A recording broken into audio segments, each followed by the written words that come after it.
Silakan, ahli Dr. Suharko, waktunya 20 menit, nanti termasuk dengan tanya jawab. Paparan bisa kurang lebih 10 menit. Baik, terima kasih. Yang saya hormati Majelis Hakim yang mulia, hadirin sekalian yang terhormat, Assalamualaikum warahmatullahi wabarakatuh. Salam sehat untuk semuanya.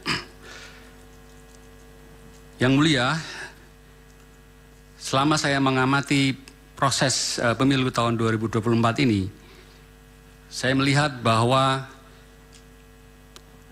Presiden Jokowi menempati posisi dan peran yang sangat sentral dalam pemilu 2024. Dan karena itu kemudian saya membangun argumen bahwa pemerintah Indonesia di bawah Presiden Jokowi memiliki suatu desain tertentu untuk memenangkan calon yang didukungnya.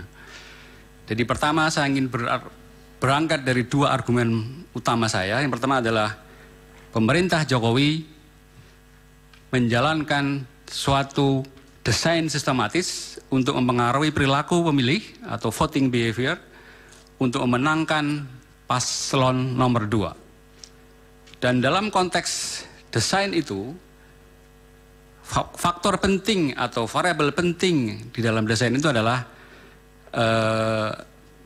peran dari Presiden Jokowi dan menentukan proses dan hasil pemilu yang telah ditetapkan oleh KPU pada tanggal 20 Maret 2024.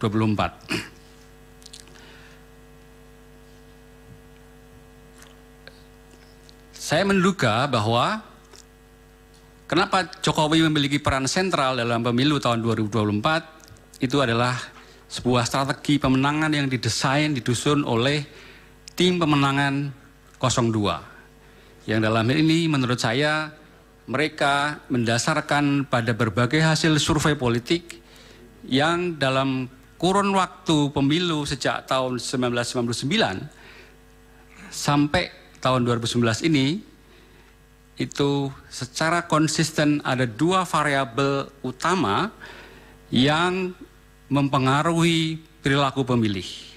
Saya tidak mengatakan bahwa variabel-variabel lain tidak penting, tapi dua variabel ini oleh para peneliti, oleh lembaga-lembaga survei ditempatkan sebagai variabel yang sangat penting dan berpengaruh.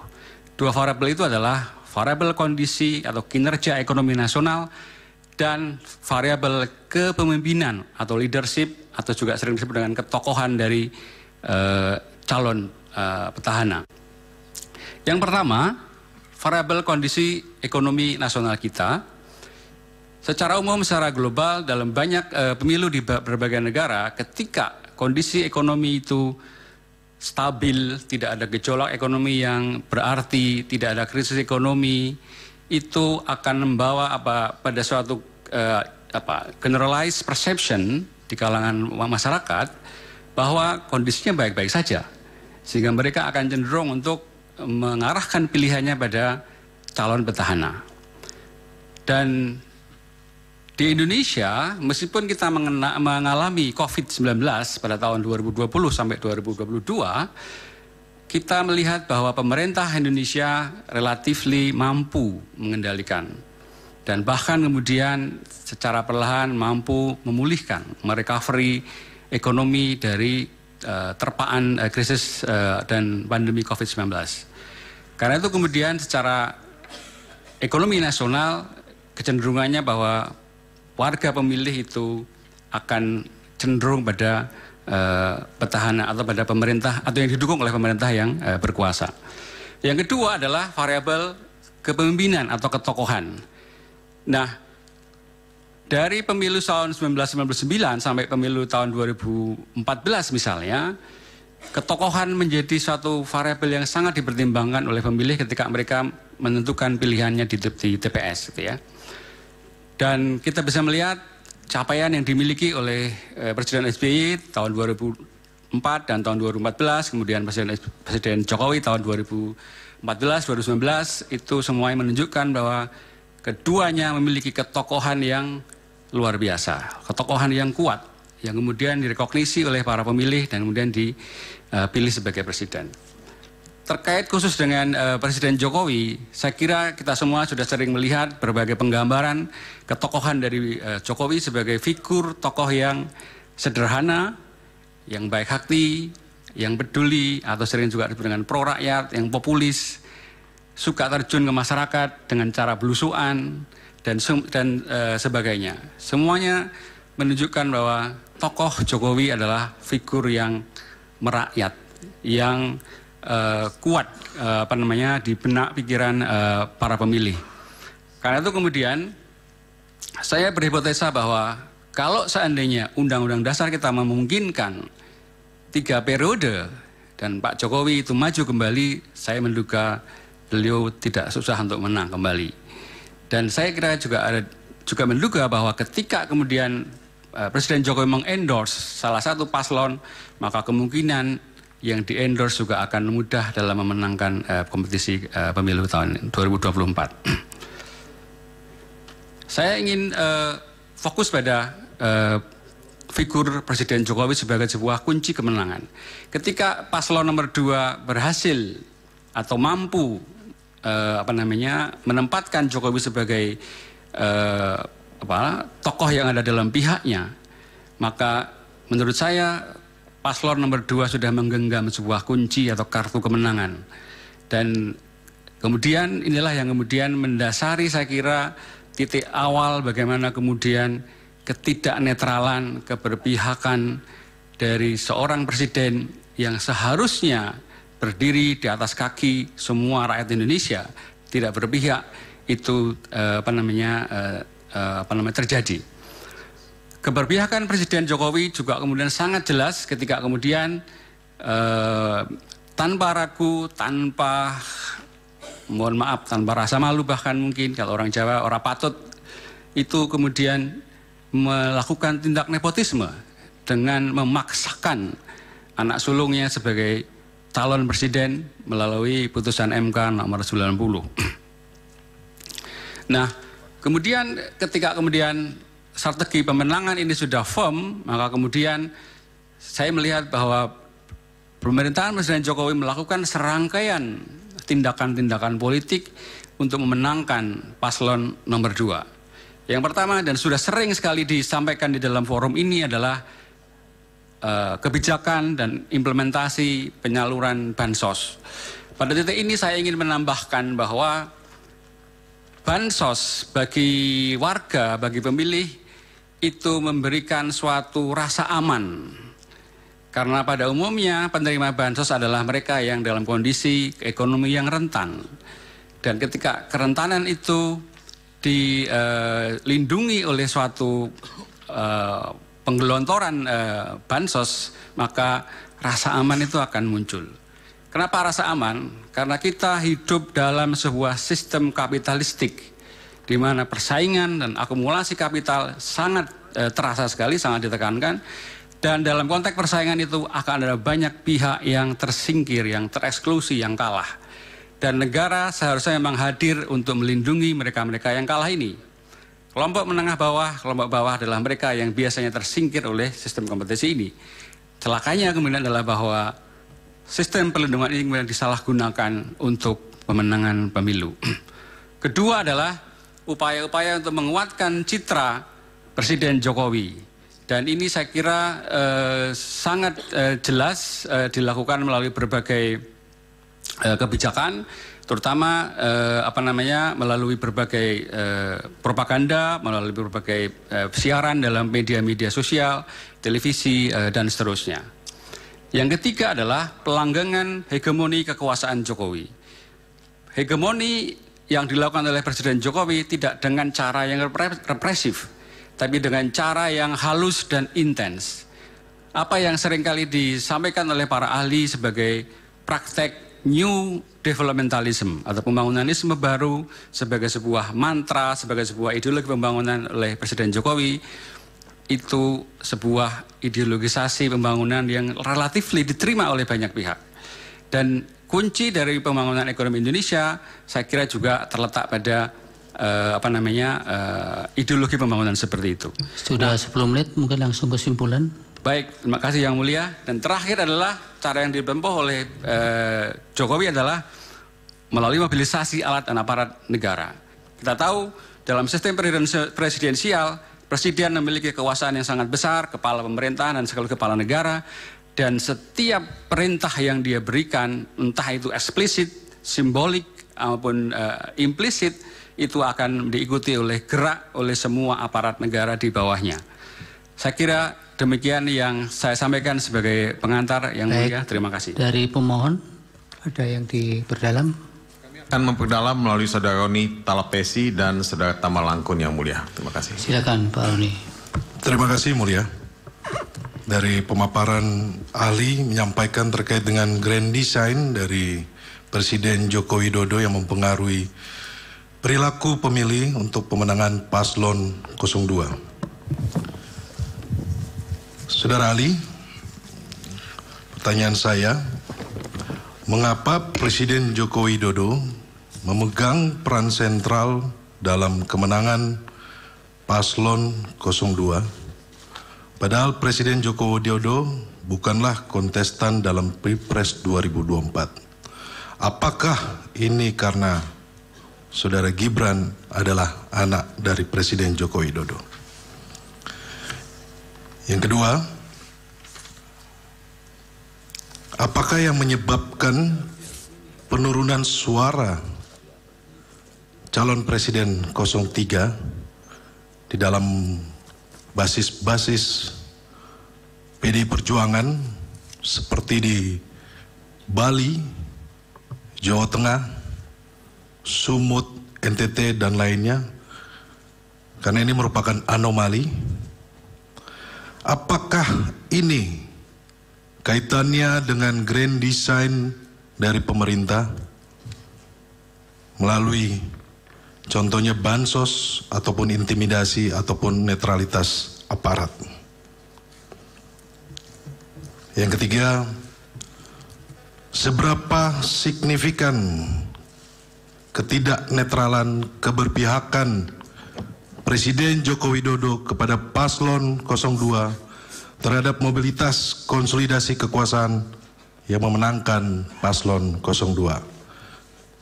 Pertanyaan selanjutnya dilanjutkan oleh rekan saya, Saudara Tama.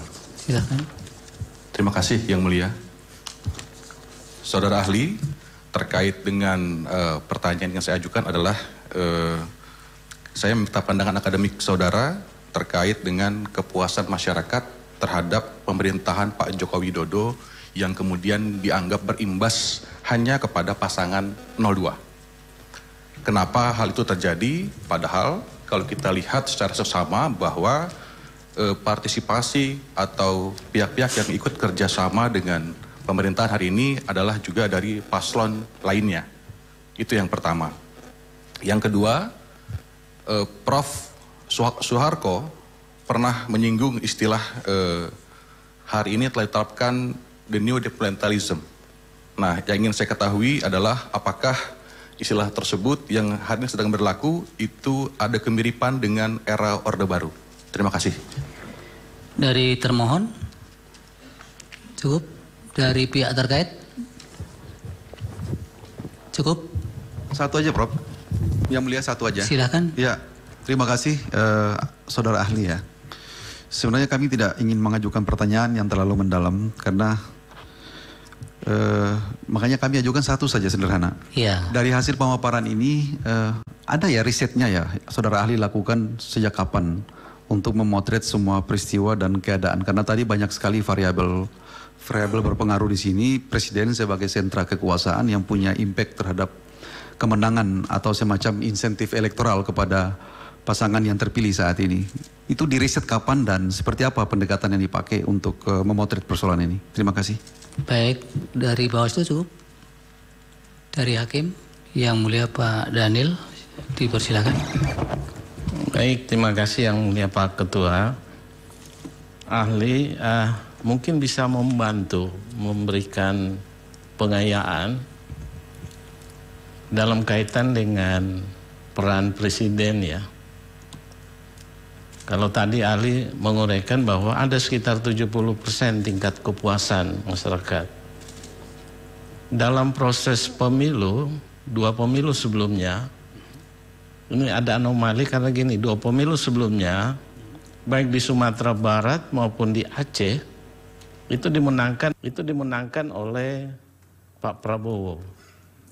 Sebaliknya justru pemilu sekarang, itu di 2 tempat itu Pak Prabowo tidak menang. Nah ini ada anomali, kira-kira faktor apa? Apakah ada signifikan dengan faktor figur atau ada faktor-faktor lainnya? Terima kasih. Baik, silakan dijawab singkat-singkat. Baik, terima kasih Yang Mulia. Terima kasih atas pertanyaan-pertanyaannya. Yang pertama dari pemohon, memang secara legal formal Presiden Jokowi bukan petahana. Tapi ketika dia berpihak, ketika dia tidak netral, ketika dia memaksakan anaknya untuk menjadi cawapres, secara real politik itu adalah petahana menurut saya. Apalagi juga kemudian Prabowo Subianto adalah Menteri Pertahanannya. Jadi dalam hal ini saya lihat ketika Jokowi misalnya turun ke masyarakat membagi-bagikan bansos, ya dalam persepsi publik saya kira dia adalah bagian dari petahana. Karena itu kemudian saya kira sangat jelas bahwa kemudian ketika terjadi penurunan suara di beberapa provinsi, katakanlah misalnya di Jawa Tengah, itu karena memang tindakan Pak Jokowi untuk turun ke masyarakat, membagi-bagi bansos, tampil di hadapan rakyat, berinteraksi dengan rakyat, itu semuanya memperkuat ketokohan dari Pak Jokowi sebagai figur yang tadi saya sampaikan, figur yang populis, figur yang merakyat. Dan ketika kemudian dengan gerakan-gerakan atau mimik simbolik yang mengatakan dukunglah mungkin paslon nomor 2, saya kira preferensi pemilih akan terpengaruh ke sana. Jadi saya kira kenapa suara di lumbung nomor 3 itu turun, saya kira karena memang by design tim pemenangan 02 melalui Pak Jokowi itu memang intensif melakukan upaya-upaya turun ke masyarakat, dan kemudian dia hadir, dia ingin menunjukkan bahwa Presiden peduli pada rakyat bawah dan seterusnya.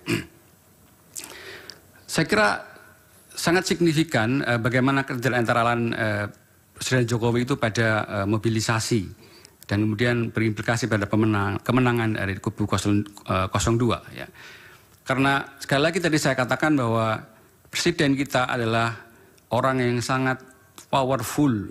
Secara legal formal dia kepala pemerintahan, kepala negara. Dan juga kita lihat bahwa hampir semua kekuatan politik di negeri ini, kalau itu bisa ditunjukkan di DPR, semua sudah ada pada kubu Pak Jokowi. Jadi hampir-hampir tidak ada kekuatan pengimbang atau kekuatan oposisi.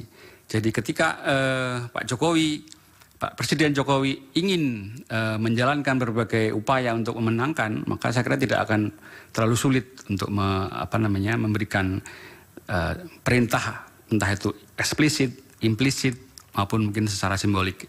Saya ingin katakan Pak Jokowi adalah orang Jawa dan dia seringkali memainkan bentuk komunikasi yang simbolik, ya, yang tidak langsung. Tapi bagi orang Jawa pesannya cukup jelas bahwa arah dukungnya adalah ke 02. Pertanyaan dari pemohon tentang kepuasan pemerintah dari Jokowi. Pihak terkait, Pak. Dari pemohon yang lain ya, silakan.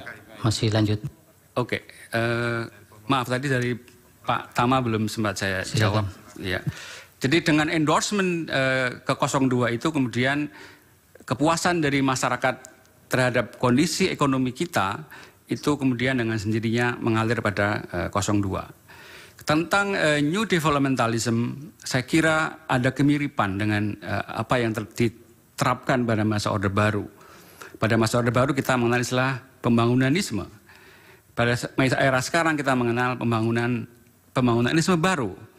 Saya kira upaya-upaya untuk memperkuat, mendorong pembangunan infrastruktur, hilirisasi, penggencaran atau penguatan upaya-upaya deregulasi, itu semuanya adalah bentuk-bentuk dari New Developmentalism. Dan saya kira hal-hal ini menjadi wacana yang terus didiseminasikan melalui berbagai media kita. Jadi ada kemiripan, tapi ada semacam bentuk revisi baru karena konteksnya kita hidup dalam sebuah tatanan ekonomi global yang bercorak kapitalisme global. Kemudian yang dari pihak terkait dari Saudara Farid, kalau saya nggak salah, Fahri, maaf. Kalau Anda bertanya mengenai apa riset yang saya lakukan, terus terang saya belum melakukan riset secara langsung dan saya sedang memulainya itu. Tapi saya tadi mendasarkan pada riset-riset yang dilakukan oleh terus terang saya mengutip dari buku-buku dari Saiful Mujani, William Liddell, dan Kusrido Ambardi yang dalam 2 bukunya itu sangat jelas menggambarkan tentang pentingnya 2 variabel tadi itu. Dan hasil pemilu tahun 2024 ini juga memantik banyak akademisi untuk berupaya memahami, menjelaskan kenapa kemudian kondisinya bisa seperti ini dan itu mengancam pada masa depan demokrasi kita. Saya kira kami di perguruan tinggi tergerak kembali untuk mengikuti, karena selama ini riset-riset terkait itu banyak dilakukan oleh teman-teman di lembaga-lembaga survei dan perguruan tinggi terus terang agak ya sudah yang tertinggal. Bapak kan belum melakukan riset itu ya dari ya, Hakim tadi? Sedang bersiap-siap menuju ke sana Yang Mulia. Baik. Yang dari Hakim Pak? Yang dari Pak Hakim, Pak Yang Mulia, Pak Daniel, saya kira ada anomali di Sumatera Barat dan di Aceh, tapi justru itu memperkuat tentang variabel ketokohan. Variabel ketokohan di pemilu 2019 ketika Prabowo menang di sana saya kira cukup kuat karena afiliasi atau identiti yang dibangun oleh Pak Prabowo saya kira mengarah pada afiliasi Muslim ya.